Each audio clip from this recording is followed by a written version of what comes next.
Welcome to Mental Health Monthly with Dan Degryse and Chris Muscle.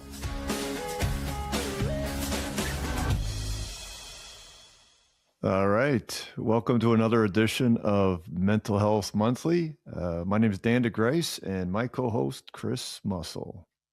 What's up, Dan? How are you? Good. How's the golf game? Non-existent, man. Absolutely wait. non-existent. Although I did get a new driver, so I did go to the simulator and hit the crap out of that thing. So we'll see how it is if it stays in bounds when I get out there. Listen, mine's non-existent either, but different reasons. Yeah, a little cold snap in Texas there, huh? Yeah, like state of emergency. It's not okay. Well, we're out of ours. We hit 36 today. Stop. I almost wore short sleeves, but I didn't. I was like, I should have wore a tank top, but no, everybody doesn't need that today. No. So anyhow, welcome everybody, Firefighter Nation. Got a great conversation here today. It's going to be between myself and good old Chris. Chris actually is going to share a little bit about himself. I probably usually do too, because I really don't care nowadays what anybody thinks of me. And maybe this will get me kicked out of Firefighter Nation, but hopefully not. On a serious note, the discussion today will be a combination of two things. Something that has been around the fire service forever, in and out of the firehouse, and something that's been a big conversational piece over probably the last 8 to 10 years. For many of you, you may or may not know that I've been in the behavioral health world since we used to do horse and carriages. Almost got him. Almost. Yeah. But I've been an addictions counselor since 1991. I grew up in an alcoholic family. My dad struggled with substance use, mainly just alcohol. And also found himself struggling with bipolar disorder once he was diagnosed. So what we're going to talk about, both in general, kind of in my family, and then Chris specifically, is the correlation of PTS and PTSD and substance use, misuse, and the disorder. It's all wrapped up into behaviors and symptoms. And we're going to kind of have a discussion about that. And what I'll say is, what led me to this is, well, let's just use a metaphor, an example of this is, we go into the firehouse and the kitchen table and we have a conversation about everything and anything, right, Chris? It doesn't matter if it's in Texas or in Philly or Florida or Chicago or whatever it is. Everybody knows, right? They're the firehouse lawyers, the experts, and, oh yeah, you should do this.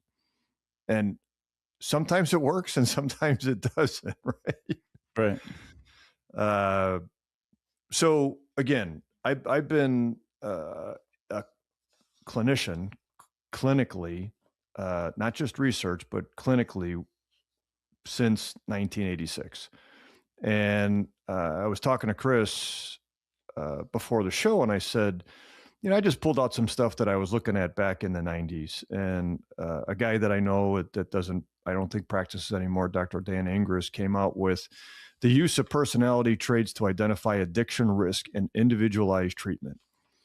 If any of you know, and you've looked into treatment, Chris, I want your thoughts on this, because I know you'll share about yourself, is everybody will talk about, every treatment program will be like, it's individualized. Is it? What does that individualization mean? Again, I've worked for several different treatment centers. I know a lot of them. We're not even necessarily going to get into cultural competency, but what we're really talking about is the competency of the organization to truly individualize the treatment for the person. And what I'll say is, way back when I started in the 80s, insurance companies covered substance use treatment because that's what it was called back then, a lot more than they did psychiatric treatment. And then it kind of flipped. Managed care got involved, trying to keep reins on costs. And then with that said, organizations, depending on what their licensure is, can or will not test for certain things, maybe like personality disorders, to find out how that contributes to somebody's usage. I don't know if that's happening on a regular basis to understand. And I'll get back to a little bit more of what Dan Degryse found out. So I want to lead this to Chris. You were on a journey of recovery. Yeah. And never, usually never, there's no absolutes, right? Usually never, it's not a straight line. No. What worked? What didn't work throughout that journey? And honestly, what created frustration, both internally and from the organizations and all the stuff that me and you have talked about for years? Yeah, I think so let's just start with, and anybody that knows me has always heard me say, at least in the recent years, like my path wasn't linear, right? That it certainly was a journey and it wasn't perfect. As much as I hated going through it, I don't regret it. I'll start there. I feel like it's made me so much better in who I am, and it's continues to help my journey on a daily basis. So I'll just start there. But starting off, as you know, Dan, somebody that was very closely involved with my journey, and as much as you might not, want to take credit for it, big part of that journey and the success of that story. But yeah, let's talk about the journey, right? And so, mine started with the alcohol. I'm sorry, let me back up. Mine started with the PTSD, right? And that was my journey. And that's what I originally went to get help for. And let me ask you this, if I could. Come on. You know that, or did somebody say, hey, Chris, you got to look at that? Oh, somebody. Okay. Several people had told me, and there was quite a period of time that I wasn't listening to them. Right. And again, I just want to say that because for a lot of people, including myself, including my father, and including many people I've talked about, you'd like to think, oh, I did it on my own, which the initial stage usually is being suggested or pressured by somebody else. It's just common. Yeah. And really before that, I wasn't the problem, they were. Right? But it wasn't on my own. No. And so I finally said, of course, right, I got to do something. And it was still just PTSD was the problem, right? PTSD. Were you drinking back then? Oh, yeah. Yeah. Okay. But did anybody say anything about that or about the drinking at the time? Yeah. Okay. So they were definitely more saying about drinking or more about other the drinking. Okay. The drinking, because the drinking was masking the PTSD. But what we'll talk about is it was a big contributor to the drinking, right? Which we'll get into. Yeah. And so I liked what alcohol did. And so when I went to get help, I didn't have enough. Such as what? The feeling, the numbing, the feeling, the world's problems went away in the moment, but they came back stronger the next morning, right? Yeah, because I've talked to a lot of people, and I know I'm interrupting you, but no, again, I want you to. The thing is that, descriptive, and you know this when we've talked in the past, I've talked to a lot of people that don't even like the taste of it, but do it because it gives them something different than what they were struggling with. Right. Okay. 100%. Yeah. And so then I went to treatment, right? As you know. And I was in treatment, which was its own story. That was not easy for me to go to. There was a little bit of journey there in the beginning.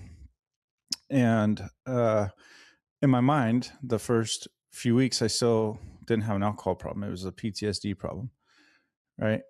And it clicked a few weeks in.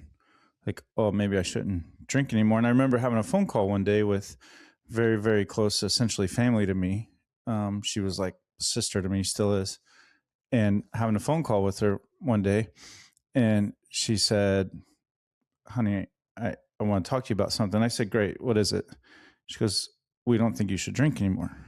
And I was like, oh yeah, that's not even those cards are off the table. When I went in, I was like, well, if I get the PTSD under control, I can still drink. Right. And then obviously, it's hard to describe for people that have never been in treatment in that type of setting. Weird things happen, maybe not weird, but like it's just like this, the way that you transition and the way things happen, it just comes naturally, right? Even though you don't realize it. And so, but even when I got out feeling like I was on top of the world, and it still wasn't a linear path to success. I had a few setbacks. I had a few bounce backs, even though I had all the tools in the world. And it still wasn't there. Not to necessarily bring you back to that spot, but can you identify what those spots, was it a thought process? Was it an incident? Was it a memory? Was it a person that, or like many people say, I know I can have one, and find out they can't? No. So it was mental for me. It was really kind of, I guess it was really kind of two parts. It was my past and why did this happen to me? Right. And then it was this other piece of, man, you're not in control. You got to let go.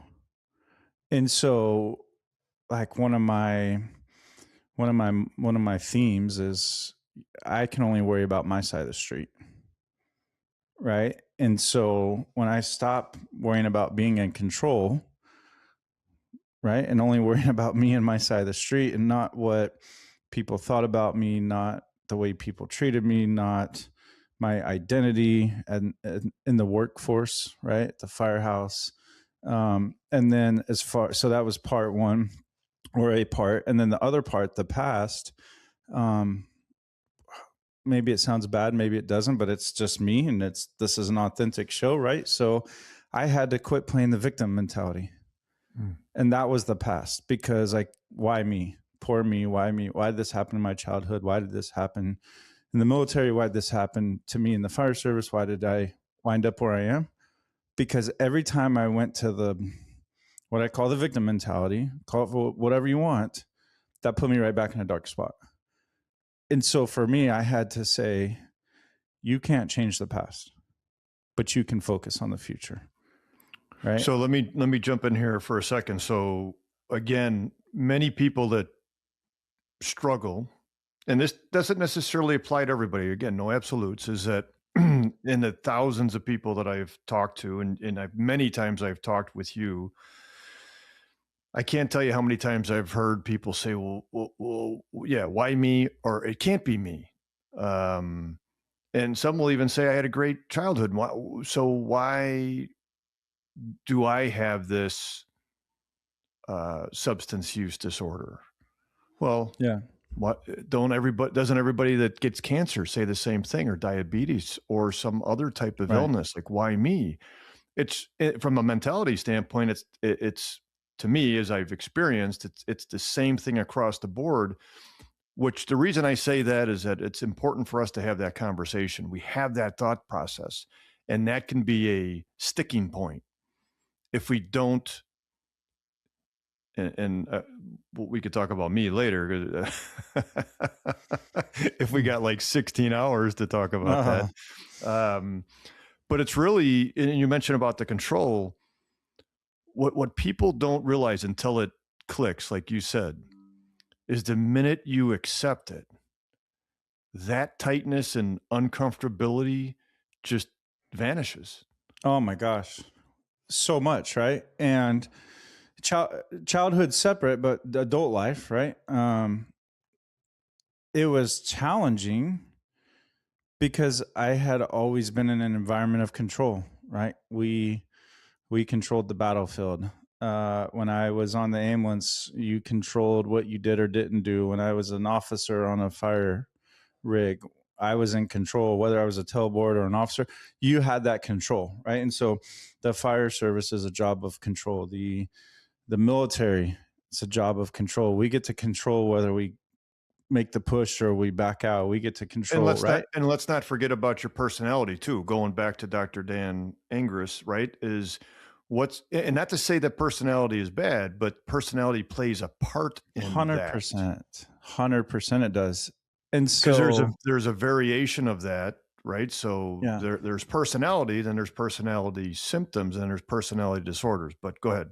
Yeah. And so on one hand, somebody could say, well, man, that's easy to let go of control. For you. Right. Which is why you're laughing, right? And then, right, let go of control. And that was really where I focused my efforts on. You can only control your side of the street. And, well, I'll just say, just so you know, is again, you know that when I grew up, I had what's called obsessive compulsive disorder. So it's in the anxiety category, but it's I would say it's even more severe, and it's all about control or loss of control. Go ahead. Right, loss of control, and then I just want to go back for a second because you referenced like cancer and diabetes and things like that, and what happens in the fire service is, a brother or sister gets diagnosed with something like that, and what do? Man, we're surrounding them, we're coveting them, we're charities, and we're doing all kinds of things, right? And then, oh man, somebody becomes an alcoholic or somebody has PTSD, and is that the same? Do we do the same thing for them? And so I'm not saying that from a victim mentality. I'm not. What I'm saying is that journey becomes a little tougher. And I will say this on the show for the world to hear, because I want the world to hear this in a very positive way. But you've heard me say this. You want to find out who's truly in your corner, go through some tough times. Yeah. Let me just say this too, is that, so here's the thing that a lot of people don't understand is both PTSD and substance use disorder are identified as a brain injury or brain damage. Yeah. No, I take that back. So brain injury and associated with the brain. So if somebody gets a concussion, they go through concussion protocol. That doesn't happen once, it happens multiple times, right? You have a brain contusion, whether it be concussion or not, you get evaluated, you get further testing, and it's trying to understand what's going on with the brain and how damaged it is. And we know it's going to take a while to recover. And there are going to be some offstanding symptoms. Most people don't understand and put that together with PTSD and what part of the brain activates or what part of the brain is underactivated, or the massive firing that goes on. And then with substance use disorder, there's no blood test that could say, oh yeah, you have it. So then the whole we just know that it's a brain disorder, and the brain manages and affects every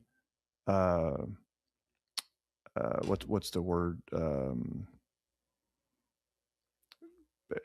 14 the different systems we have within our body, from digestion to breathing to heart and all that stuff. The different body organ systems, and it massively affects us. And I think the other thing too is there are similarities, of course, but everybody's how they got to that point is a little different. Right?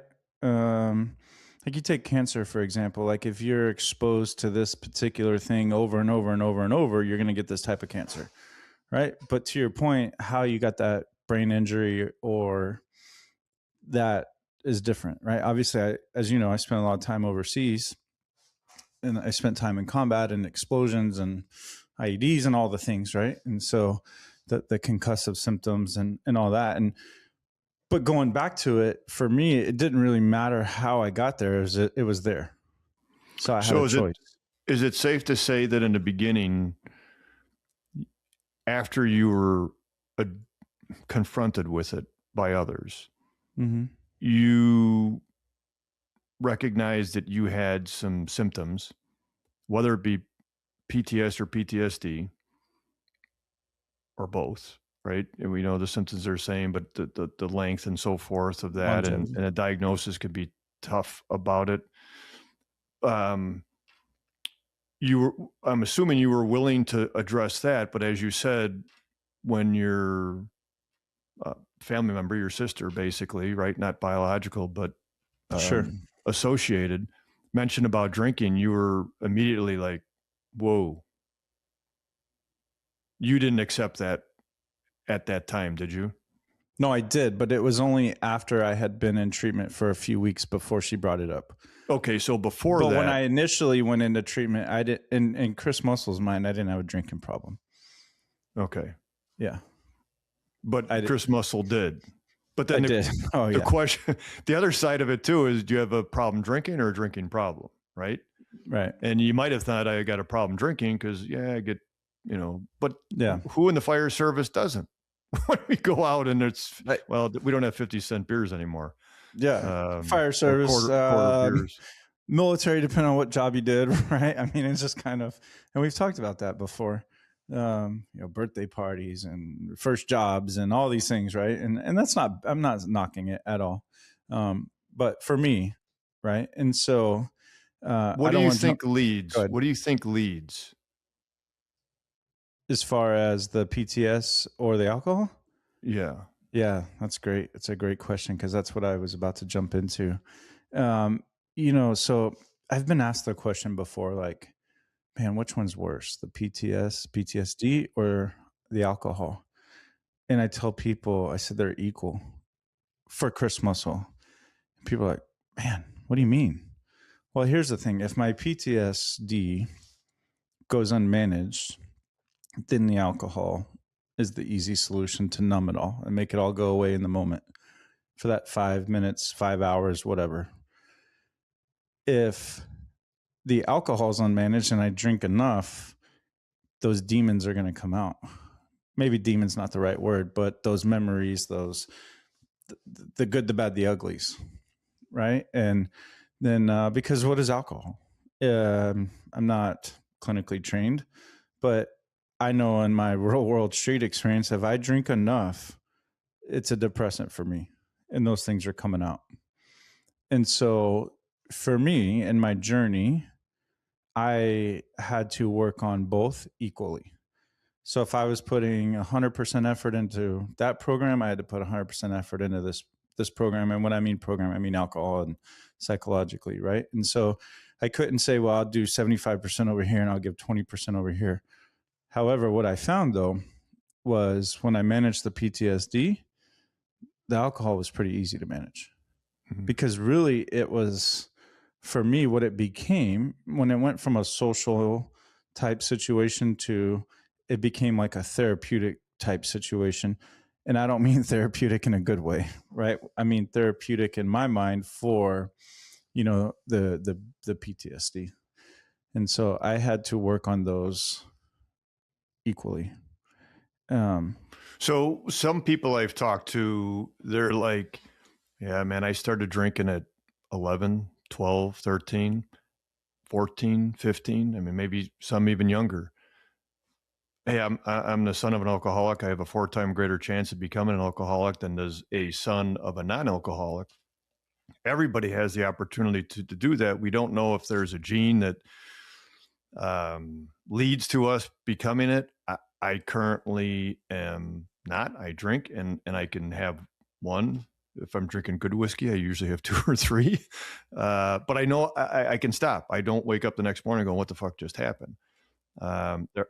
And so going back, I used to sneak that stuff at home as a child. I used to see my dad do it all the time and I would sneak it. And I look back and then there was a problem when I was working in a treatment center where I talked to my boss and I said, man, I'm getting into fights. I'm blacking out. Those are some characteristics in symptomology.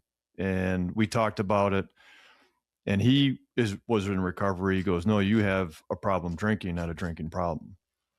And more, in a sense, not the disease, but yeah, you just got to be careful at the time, but you can develop that over time, and it becomes part of, it changes your brain. I tell everybody, when you drink any type of liquor, it kills brain cells.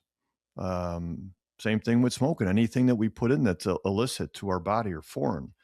So was there a time, when was your first drink? Oh, I'd say high school. Okay. And that's for a lot of people in general. And many Sure. people have that one drink that they can never drink again because they got sick and they have the aversion to it. We won't get into that piece. Yeah. Mine was peppermint schnapps. Can't even come around that. Can't even have peppermint stuff. But that's, again, No. it affects the brain and the memory of that. So, Right. so there was no point throughout the beginning of it that you thought you had a drinking problem, or that you were, they use the word addiction or chemically dependent. Currently it's substance use disorder, up until 3 weeks into your treatment through education. And when your sister said, hey, man, hey, Chris, I think Yeah. you need to stop drinking. Right. Not through my time in the Marine Corps, which obviously was the time that I was in was pretty heavy in the sense of combat and stuff like that, and things that we saw and did. And then even, in the earlier parts of the fire department, no, I didn't have a problem. I knew, what I did know was PTSD was a real thing. Back then. From, right? For me, no, from, how did you know? from the military, right? And just some of the things that I had learned, especially coming out of the military. But even then, I was younger than I am now. And back then, at least in my mind, there was such a stigma on it, right? That you just wanted to be a normal dude. So I even turned an eye to that, right? I just kind of turned a blind eye to that. And that's what I did. I turned a blind eye to it, and I lived what I thought was normal, and I put the rest of the world first, and until it caught up with me. So thanks again throughout this for sharing and being honest and open. It certainly, I'm sure, for anybody, brings back thoughts, feelings, and emotions. That's what we call CBT, cognitive behavioral therapy. Not that I'm doing therapy on you, but just having discussions about it. And anybody listening to it that's looking at their life, their family, anybody in their family or friend. One thing they talk about substance use disorder is it's cunning, powerful, and baffling. And until you get it, meaning not get the disease, but understand it and know what you got to do going forward. But I could tell you, growing up in an alcoholic family, I knew nothing of what to do. I just knew that my dad would be one way one time and a different guy another time. And as I mentioned, so you went through treatment 3 times. The first 2 times, nothing in regards to mental health. He got diagnosed with bipolar disorder, got him medication. I got him with a specific psychiatrist, a specific therapist, and then he was able to maintain sobriety for 28 years. I mean, just remarkable. But and again, he wasn't able to do it without that full assessment and that evaluation, and not just once, but continuous, because towards the end of his life, the medication wasn't working, didn't have the same effect as it did, his body and brain changes, the medication, you got to up, or anyhow, you know what I mean. And so then we had to start searching for other medications. So it was a constant evaluation based on symptoms and then the medication. I'm assuming, I know, but some people are adverse to medication, but you were on medication. Tell us about that journey and its effect with your ability to either not or stay sober. Yeah. So I have been on and off medication up until a few years ago for the better part of really since I got out of the military for PTSD. And I took it and then I didn't take it and then I took it and then I didn't take it. And then what I would say is when I was in the height of my alcohol and my PTSD, when it was just spiraling out of control, I was on medication and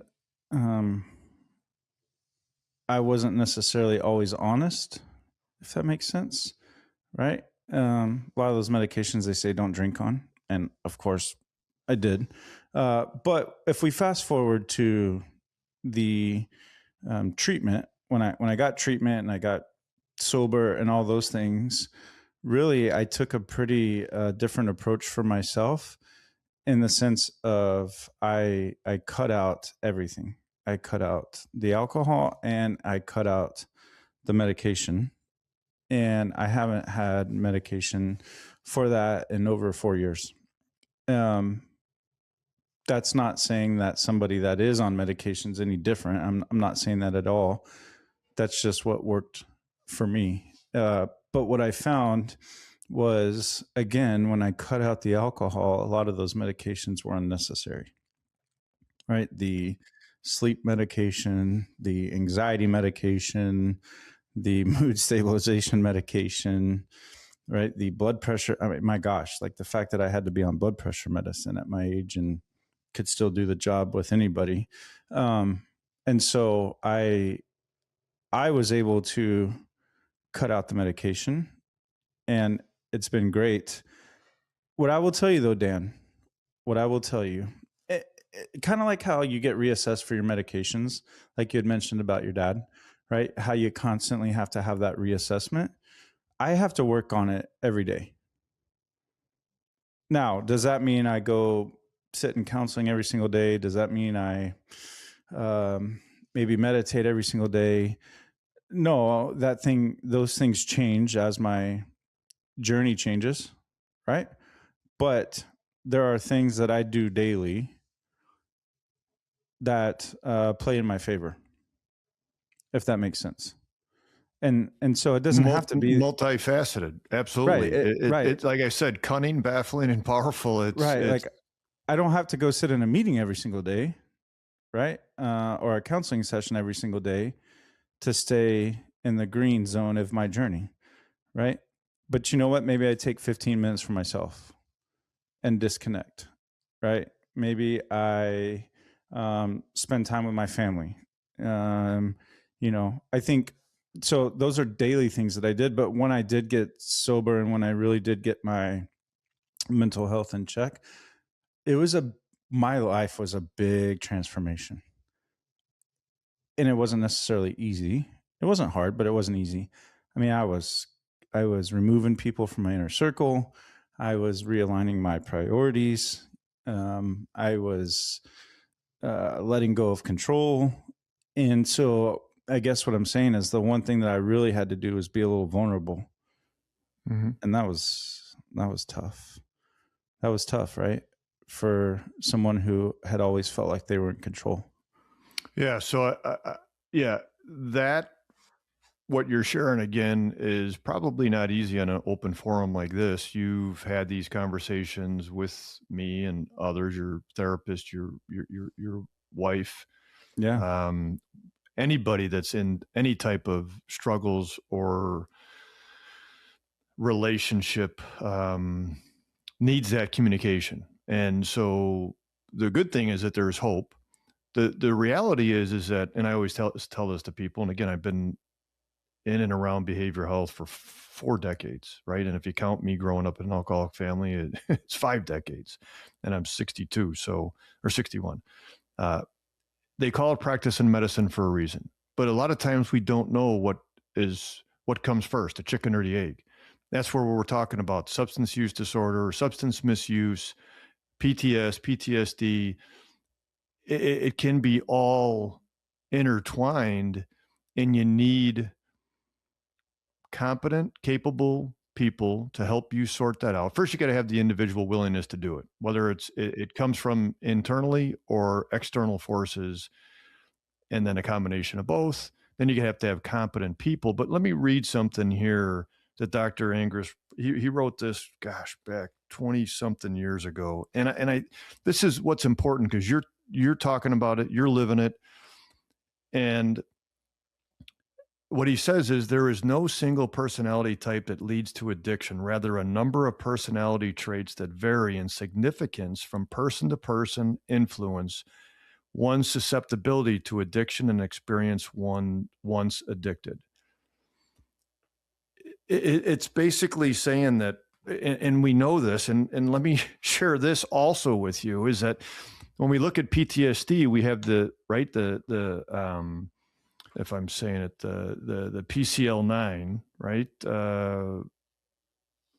But also there's a thing called the LEC, life events checklist. So what leads to PTS? What leads to PTSD? When we have that, if we're drinking, do we drink more? Are we people that we consider with the brain disease and substance use disorder, which we used to call chemically dependent, and a substance use or a substance abuser?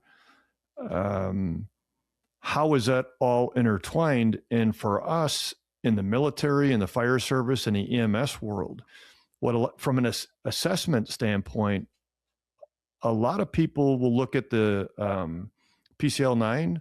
There's 9 questions from a severity standpoint, but they seem to dismiss the potential exposures to trauma and the levels of distress. And the LEC has 16 events. Let me just read a couple to you, and I'm going to wait to see you smile. So these are all exposures, right? To either you witnessing happened to you, you learned about it from somebody close to you, or a team member. Okay. A natural disaster, flood, hurricane, tornado, earthquake, fire or explosion, transportation accident. Example, car accident, boat accident, train, plane, bus, serious accident at work, at home, or during recreational activity. I mean, do I need to go on? Right. I mean, every single one of these things, and I'm not trying to paint us a bad picture, but I don't think the average first responder understands truly what we've been exposed to. Life-threatening illness or injury. We talk about cancer leading cause or heart attack. I just had 3 of our members of various ages die of heart attacks in the last week. Severe human suffering. We see that every single day. Sudden or violent death. I mean, come on. So when people are doing assessments, and I'm not saying we're all nuts or crazy, or we're all substance users, or dependent, or going to develop PTSD. What I don't think the average treatment program does, and I'm not here for anyone, or treatment per se, is understand the quantitative exposure to that LEC 5 that they talk about throughout our career. Right. And can I add something to that? Yeah. So the first part, let's talk about this. So it's, there's guys and gals that get hired on the job 18, 19, 20 years old, right? I obviously went in the military at 18 years old. And so you take what you just spoke about, and let's also talk about how our brains are not done developing until they're 25. Oh my gosh. Right. Right. And so we go into the job or the military, whatever it is, or EMS, and what are we? We're 10 foot tall and bulletproof. And those things are normal, or they're cool, or whatever. And so we really don't understand what has happened, like the detriment that can have, because our brain is still developing, and we don't have the experience, if you will, to say, hey man, that's not so normal, right? Because we're 10 foot tall and bulletproof. So there's that component of it. And then I'll throw this out there. I've also been asked the question, when do you think your PTSD developed? Right?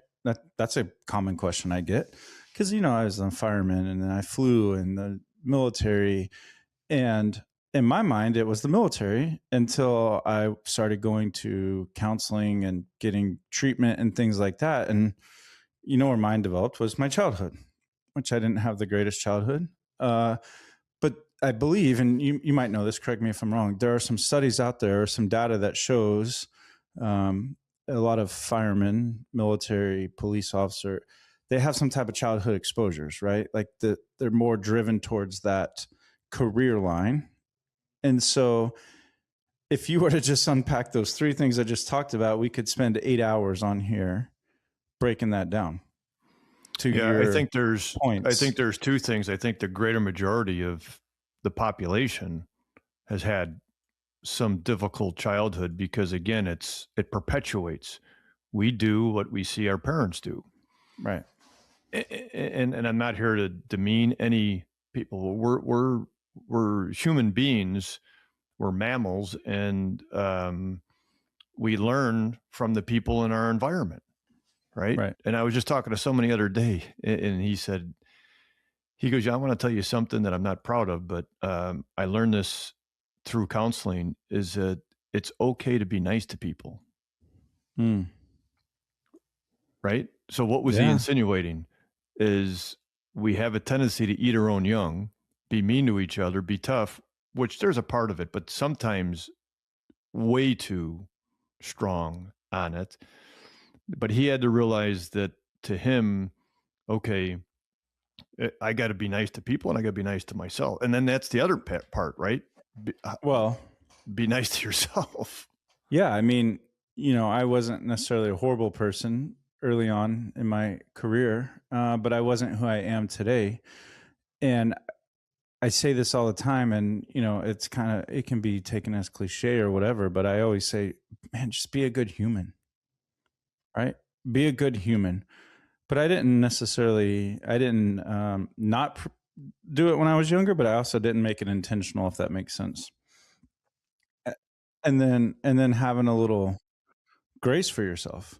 And so I think focusing on yourself, that you said earlier, like they have to want the help. That's first and foremost. Like you could bring in the most experienced, seasoned counselor. Man, this guy is the poster child of fixing this stuff, or gal, but they got to want it, right?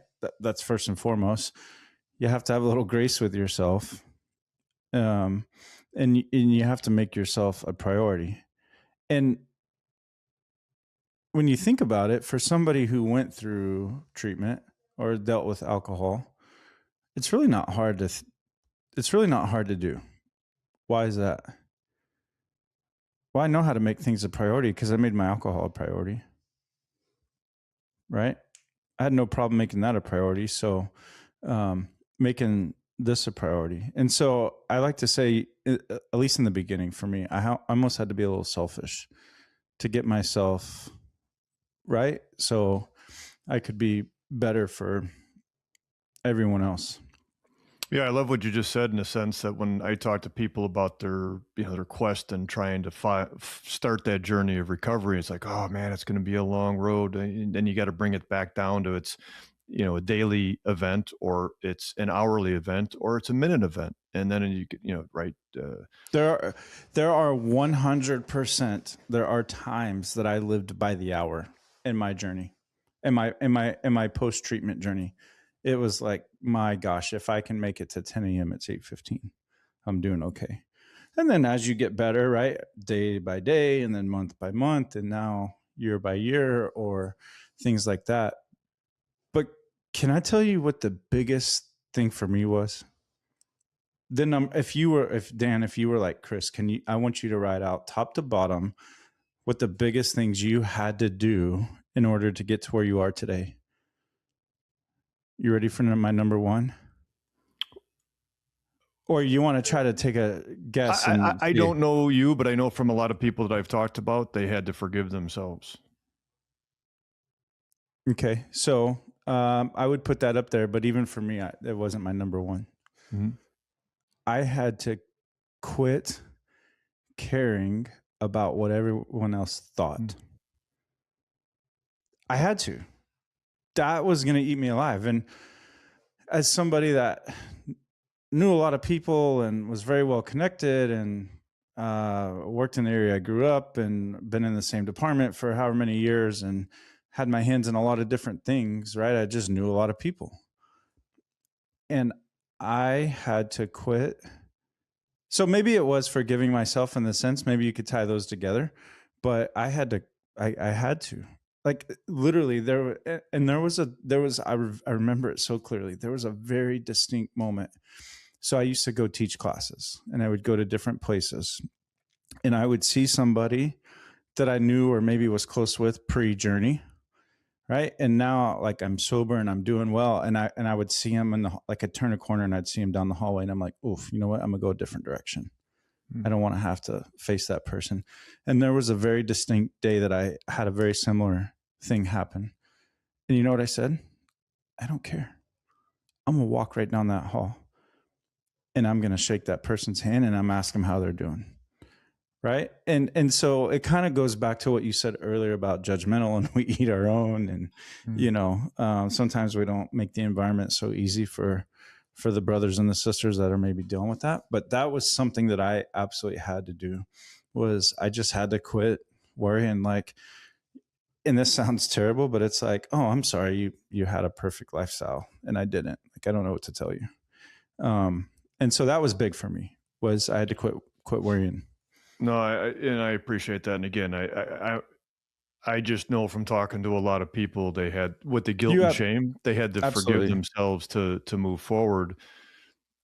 What I've also, and we had this conversation, you already know it, but a lot of people may not, unless they're in recovery. Everybody I've ever spoken to who has gone on a journey and then intentionally changed or accidentally, as they're trying to do better, have inevitably had somebody come up to them and go, hey, there's something different about you, right? What would you do? Get a new hairstyle? Did you get some new clothes? Are you working out or whatever? And I tell everybody, like, no, that's not going to happen. And everybody will come back and go, oh, it just happened. And I go, well, how many times? I'm like, yeah, it way a lot. But the thing is, and I remember this from a gentleman who I asked to help somebody else out. He goes, yeah, Dan, it's not about me helping somebody else, although it is. The most important thing is I don't go back to what I was doing before. 1,000%. All right. So, yeah, and let me say this because I'm going to forget this in my freaking brain. Is you mentioned about the brain, right? A male and female's brain doesn't develop until the age of 24, 25, 26, right? Depending on what you're reading. So let's say 25.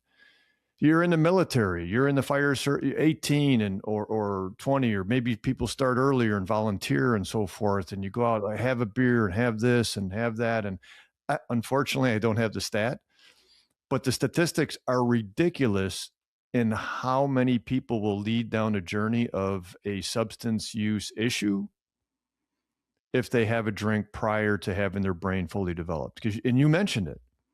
You're putting these kids, young men, out into harm's way with guns and seeing people killed beside them and killing other people, and then drinking at night in the brother and sister because you won the battle, or nobody got killed that day, or somebody got, whatever the reason. It's called brain damage for a reason. It affects the brain and the development of the brain. Well, and I'll add to it. I was out of the military by that standard before my brain was ever fully developed. I had done 4 years, 2 deployments, one of the deadliest cities in Iraq, right? Like, we could talk about it. Like, and so to your point, like, I was completely out of it, and then still had a couple of years on the job before my brain was by standard developed. And so that's not, listen, I don't say that because I want, it's not an excuse. It's not an excuse, Chris, and I know you're not saying that, but it's the reality. And you didn't know that. But here's the thing. I don't want people to be scared or shy away from, oh my gosh, maybe I should wait till I'm 27 to be a fireman, or I shouldn't encourage my son or child or daughter. No, what we have to do is be a little vulnerable in the sense of know that that is sitting right there, and that could potentially affect you, no matter how great your life was. Like, even if you're living your best days right now, this is what I would tell a young fireman getting hired on the job.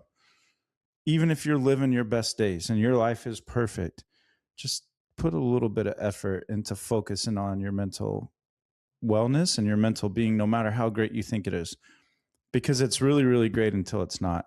And I was talking to a counselor one time, and Dan, you might be able to speak to this, but I was talking to a counselor one time, and I said, what's your average like experience years on the, like, this counselor only sees like firemen, cops. I said, what's your average like patient, clientele experience level? She said, majority of my clients are like 15 years and up. 100%. Right. And so why am I saying that? My son, right? He's not far from the potential of being a fireman. He turns 16 in a few months, and you know him. He wants to be a fireman so bad he can't stand it. Right. And so I don't want him to have to wait till he's 15 years old and try to climb Everest. That's what it feels like to get his life back or to make it out the other side. And so for the young guys that are listening, man, I don't care if you grew up with two parents, married 50 years, they bought your first car, paid for college, you went to an Ivy League school, got hired at your dream department, first go, graduated valedictorian, life couldn't be any better. Right? Like, make a effort, make it a little bit of a priority. That doesn't mean you have to go to counseling. That doesn't mean you have to go sit in group therapy, EMDR, ART. None of that. There's little things you can do. Make yourself a priority. Commit so much time to yourself a day, right? Self-care. That's what we always talk about. Self-care. Yeah, so that's great. And I love that. So I was thinking back to when I came on, I would be like, okay, what bar are they drinking at today? And whether it be in the morning, afternoon, or night, it's like you want to get with the team and the group, and which is okay. It is to a degree. In moderation. It is to a degree. It was really brother and sisterhood, honestly. Yeah. But it involved a lot of alcohol. Now it's marijuana, which I won't even get into. That's a whole nother thing that episode. Yeah. Stephanie White and the rest can talk about, because I just she's got that one handled. The premise of this, and Chris, honestly, and for those watching, listening, I'm sure your personal story and journey right now is a success, and this is no attack on you, me, or anybody else. As you mentioned, I take things a day at a time myself. I have to manage my OCD and my emotions with my spouse and other people. So when I don't screw up with my wife on a given day, I'm like, oh, I get ice cream tonight. Or I treat myself. Honestly, I'm like, I used to screw that up on a fucking daily basis as a result of my personality. So what I'm offering Firefighter Nation, treatment is not treatment is treatment. There are specific, and there are places that do individualized treatment, and you have to take control of that. You have to understand that. You're not going to hire some plumber that you just is walking down the street and has a sign that says, I'm the best plumber at the cheapest price, and go, hey, come on in here, I got a leaky faucet. You're going to do your due diligence. The same thing you have to do from a treatment aspect. And they, again, call it practice in medicine for a reason. There's liability insurance for clinicians as much as there are for plumbers. There are some good ones and there's not so good ones. And I've been around a lot of them. And what I'm saying is that basically, from what Dr. Dan Amen said, is just like if I'm going through knee rehab right now, because I had knee surgery 3 months ago and it's not going that well. But every time I go in there, they measure how much I can lift or bend. Reevaluate. That's what Chris and I, based on Chris's journey and what I'm saying based on my own father and the thousands of people that I've talked to, you have to evaluate not just the substance use, but also the mental health, or the mental health with the personality traits. I'm not going to say disorder, but personality. And then reevaluate once you remove the substances away to understand if there has been a change, and then offer that to the individual. Some people don't put the two things together. As Chris, you're a perfect example of sharing that until somebody else said, hey, why don't you? And you probably kind of were leaning that way based on the education you were getting. Yeah. You know, if I can say, I knew that from having conversations with you. Yeah. You're like, you give the old, maybe there's some truth to that. And then, so that evaluation has to come at like a 1 month, 6 month, an annual process, not only for the therapy approach, but the therapy approach also addresses the medication approach too, as you stated. Yeah. And I just add one thing to that. So absolutely, you evaluate, intervene, whatever you want to call it, and then reevaluate. And to me, it's kind of it's multifaceted. So you have the evaluations that are happening from the clinical standpoint, right? From your counselors and your clinicians and things like that. But for me, I also was doing my own evaluations, right? Because maybe I wasn't seeing my person once a month or something like that, but I knew me every day. I was with me every day, right? And so I could feel this out of body experience or something starting to change. But one thing that I want to add, Dan, for people that maybe go through something and they come out the other side, or however you want to phrase it, is the longer you become removed from that crossover, if you will, that's great, right? You just have to keep making it a priority, because I've been sober over 4 years now. You know that. Congrats, man. Yeah, I appreciate it. It gets easier, but I keep a little bit of fear in the back of my mind, if that makes sense. Like I don't want to get so cocky and so egotistic that, like there's a couple words I don't like: never and always. I'll never drink again. I'll always stay sober. I'll never have a PTSD breakdown, right?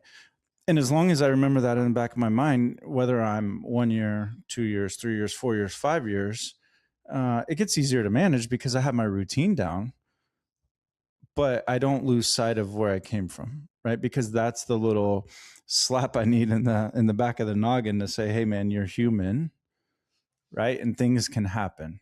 And so I want to throw that out there because, if somebody's listening and they come out the other side, it gets easier because it becomes more of a routine. It becomes more of your flow, your process. But don't forget where you came from, right? Don't forget where you came from, because, one thing that I heard in treatment, and I'll say it, I don't think there's anything against saying it, was like, one thing that I heard was like, it's easy not to drink in here because of the confines of treatment, but the alcohol's in the parking lot doing push-ups waiting on you, right? And so, not that I necessarily live by that every day, but that's just one thing that I wanted to throw out. So, and one other thing that I wanted to add to that too is we've talked a lot about my journey today, or a little bit about my journey, which I am an open book, as you know. I will shout it from the mountaintops, not because I want, pat on the back, look at you, good job. Because if it can help one person, it can help one person, right? But what I will say is, and I don't even know that I've mentioned this on the show yet, but I am speaking at FDIC this year. And I am talking about my journey and tools and tips and tricks, and preparing to fall, the rising, fall of mental health. And so little snippets maybe came out in this episode today, but yeah. Oh, that's great. Who encouraged you to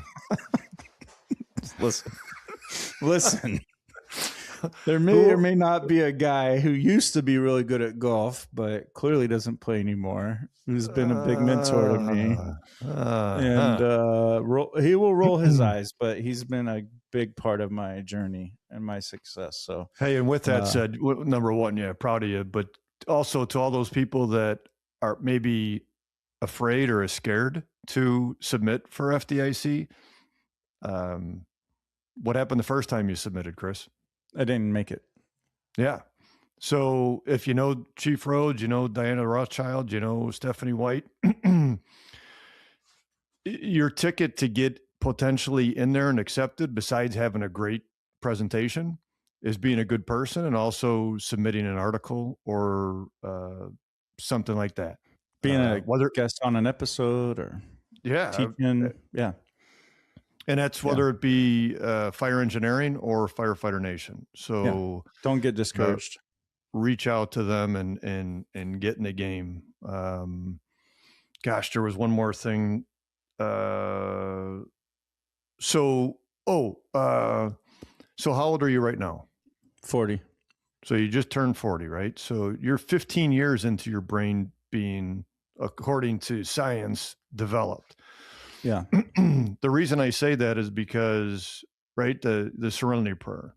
God grant me the serenity to accept the things I cannot change, the courage to change the things I can, and the wisdom to know the difference. That wisdom, when we talk about that 15-year person, and if I look at all the people that I have talked to and all the data that I've had, it was that 15 to 22-year person, that cumulative stress, that with the wisdom that, like, yeah, something's got to change. Something's got to change. It took me, and I'm ashamed, but I'm not ashamed to say it. It took me 52 years about after my wife had said to me for years, something's got to change here. I wasn't drinking, maybe a little bit of gambling, but it was more my emotions and the OCD. Yeah. And she said, something's got to change. And finally, I did. We all have something. To all these points here, we're not here to say that the fire service, we did a show, right, Chris? The greatest job on earth. 100%. We did do a show, and it is the greatest job. Until it's not. Just like the same thing with an individual. You're good until you're not. That's it. And again, if anybody wants to look it up, look up the PTSD checklist that specifically talks about life events checklists. There's 17 of them. And here's the thing. After 16 of them, they put number 17. Any other very stressful event or experience. Like, you could it's just unbelievable. People don't realize too that when all these doctors created the diagnosis or identified the diagnosis of PTSD, which was identified differently in previous DSMs,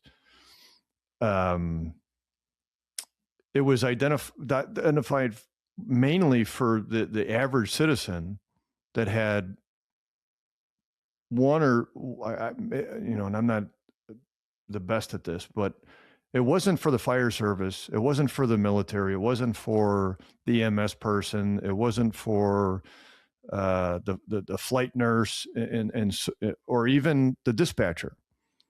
It was for the person that had one or two stressful life events.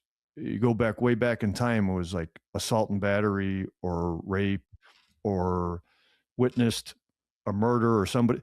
It was one of those. How many in a given day or week or month that do you experience? And so what I also want to say is friggin' how resilient most of us are because of the brother and sisterhood that we have within our organization, right?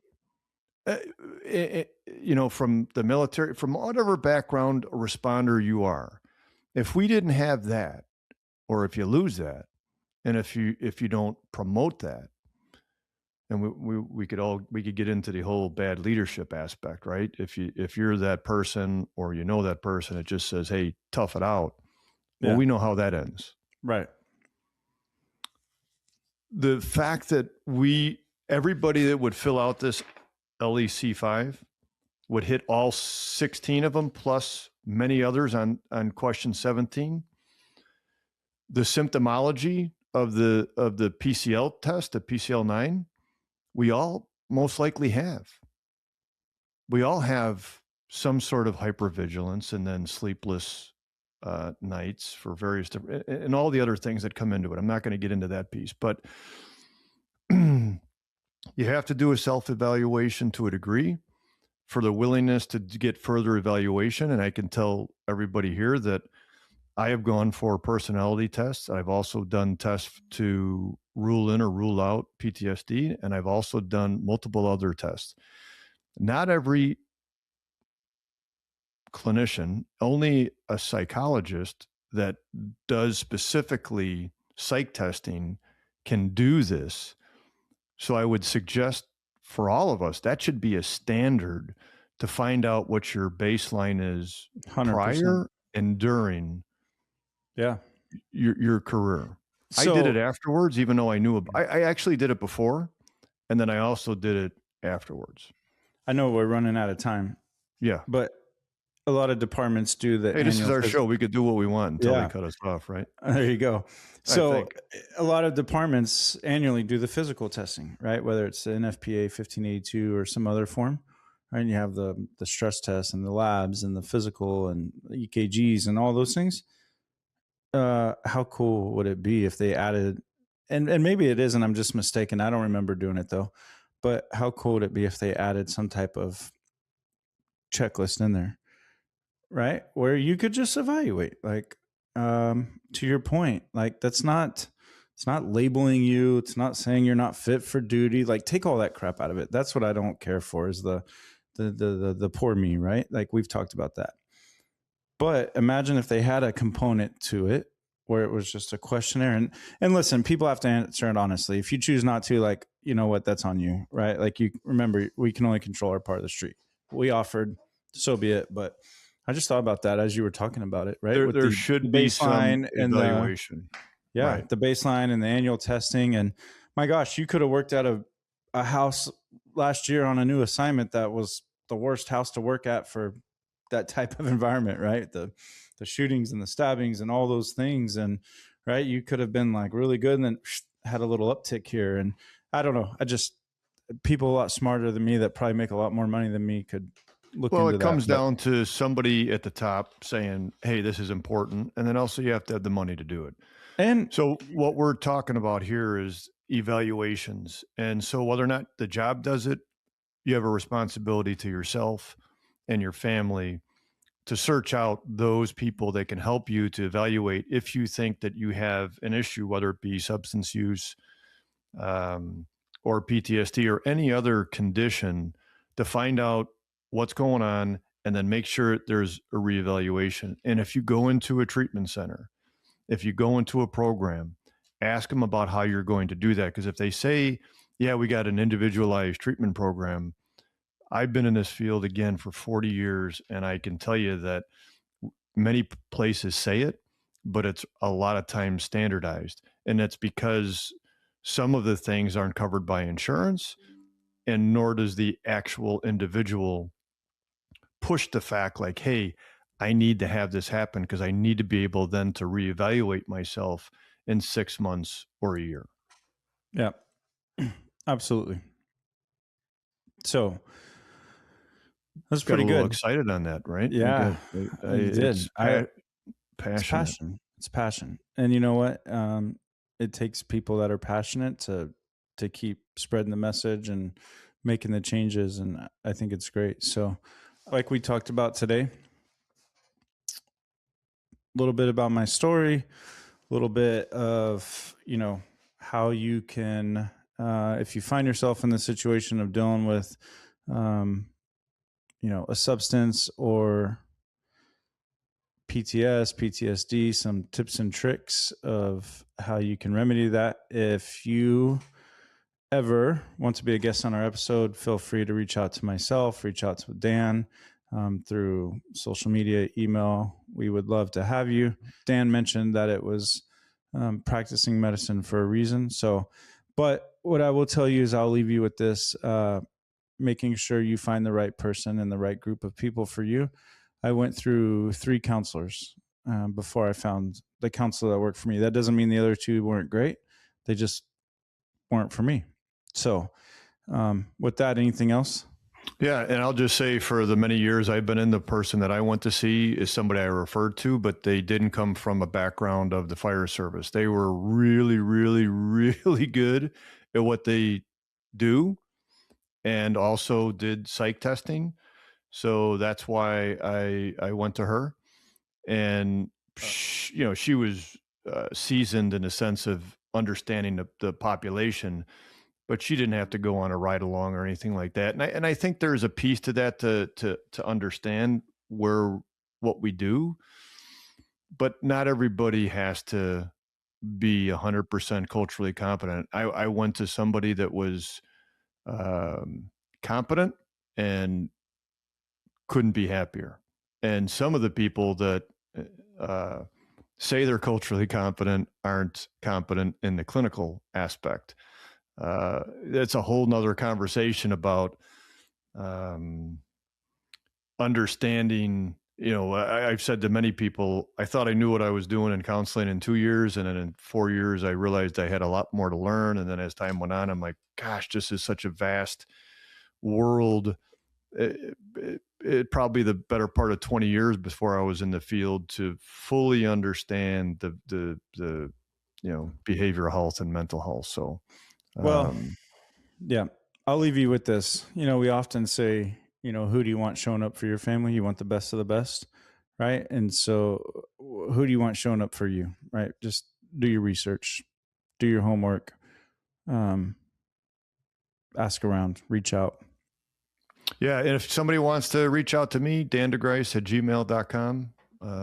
Pretty simple. We usually haven't done that in the past, but you could look both of us up and we'd be happy to talk to anybody. And if you're interested in being on the show and talking about and being a guest on our Mental Health Monthly podcast, reach out. Yeah. For everybody out there, Chris, thanks for always being a great co-host, and here being vulnerable and sharing a bit about your journey. For everybody out there in Firefighter Nation, thanks for